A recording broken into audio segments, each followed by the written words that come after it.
Jolly good day. It's another rainy day in England. I thought I would do a quick video and talk to you about the bowler hat. It's a beautiful day, even though it's raining, but I have my umbrella. So, stick around and we will get together and talk about the bowler. Cheerio.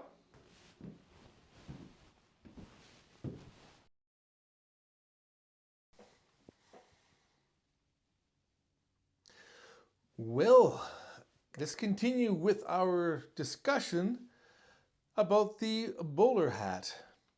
Now, the bowler hat is something that I have worn in public several times, actually, and I've gotten some pretty good compliments. So, but I wanted to talk to you folks about kind of the history of the bowler hat and how it is made, and a few famous people that have been wearing it over the centuries, I suppose. So first of all, as you can see, I am wearing a brown bowler hat. This is the one that I wear quite frequently, but I also have a black bowler hat. And this one here is from Christie's of London, as you can see. And it is quite a beautiful bowler right here. But some interesting things. Where did the bowler hat originate? Put it down in the comments if you know the story. But basically, the bowler was invented in 1849. Now, a gentleman by the name of Thomas William Cook, the second Earl of Leicester. Cook owned a large estate in Holkham and had gamekeepers taking care of game on the property. Now the problem was the gamekeepers wore top hats as part of their uniform, but when they were riding horses, quite often the top hats would get knocked off by tree branches, or if it was windy, they would blow off, and quite often they would fall on the ground and be trampled underneath, or just get damaged from falling down. So, and then of course the Earl was tired of continuously buying new hats. Top hats were expensive, and when you have to continue to buy new hats, it can get costly. So Cook's younger brother, Edward, he went to James Locke and Company. I believe it's Locke or Loke. Edward Cook asked the hat company to make a hat that was tight-fitting to the head, would stay on, and provide some protection. As you can see, it's a fairly hard hat. The Locke and Company engaged two London hat makers, Thomas and William Bowler, to come up with a custom hat design. Now the interesting thing about the bowler hat is a bowler hat is made out of felt, and felt is an unwoven fabric.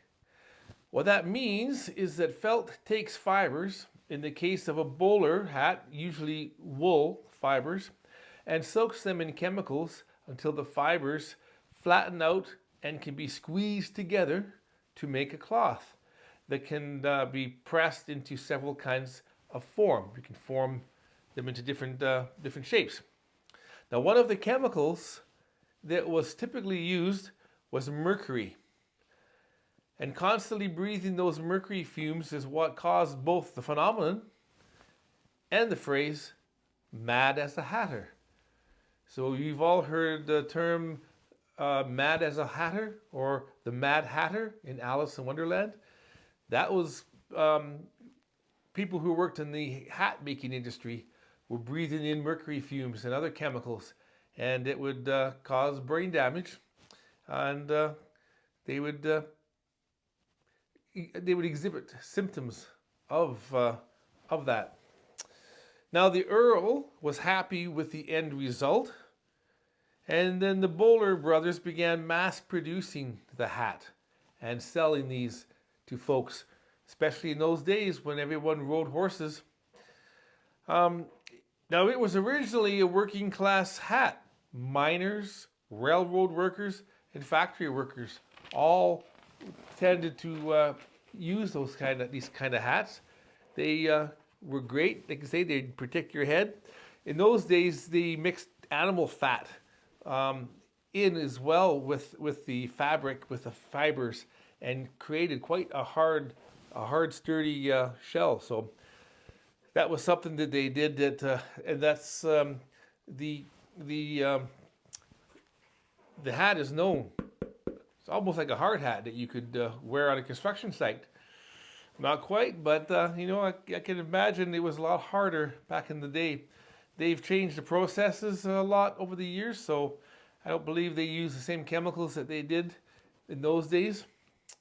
Now, the hat came to America and was worn by jockeys at horse racing events because, well, again, it would not fall off when you would wear it. It was tight fitting. You could hit it with a branch and it would not come off. Now, Hollywood got it all wrong. When Hollywood came out with the Western movies way back in the 40s and 50s, and they had the big cowboy hat, the big 10-gallon hat, that was a Hollywood thing. Yes, a lot of cowboys out in the prairies did have bigger hats and whatnot to protect their head and shoulders and neck and everything from the face from the sun. But it was the bowler hat that became popular, especially on the East Coast. And I'll include a few photographs here at the end of the video and show you some of the folks that were famous for wearing this hat. Now, people like Butch Cassidy and his gang of the Wild Bunch, these were outlaws back in the 1880s, 1890s. Famous lawman and then later sports writer Bat Masterson. He was famous for wearing a bowler hat, as well as, of course, a lot of the Laurel and Hardy and some of these folks became quite popular as well. Another thing I mentioned before is when you wear these classic hats, maybe dress up a little bit, put on a sport jacket, maybe a collared shirt, maybe a bow tie or a necktie. I try to get dressed up a little bit, and as I mentioned, I've got different things that go with it. Quite often I'll carry either a briefcase or like a soft messenger bag type thing, maybe an umbrella. Of course, if it's going to be rainy, then you want to make sure that you're prepared, right? So I think I might do a nice video comparing an attaché case to a briefcase and explaining the difference. As I mentioned before in my other video, this is an attaché case, and I'll compare it to a briefcase in another video. So I just wanted to touch on that a little bit, show you some of the different hats that I have. Like I say, here's the black one. The black one is a little bit larger fits a little bit better actually, and depends on what I'm wearing. So, but I do like the brown one. Again, the brown one is also Christie's in London. So get yourself a